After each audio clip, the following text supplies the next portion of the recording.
आदरणीय दर्शकबिन नमस्कार।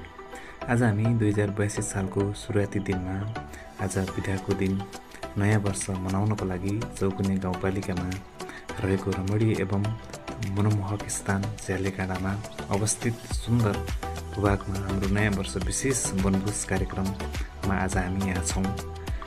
सुन्दर प्रकृतिसँग रप्ने अवसर यस नयाँ वर्षले हामीलाई जुराएको छ। यहाँहरू सम्पूर्णमा सोचे आँटेका तथा मनोआकांक्षाहरू साथै शैक्षिक, बौद्धिक, सामाजिक, आर्थिक सम्पूर्ण पक्षको विकास तथा निकास नयाँ वर्ष 2082ले दिनेछ भन्ने शुभेच्छा शुभकामना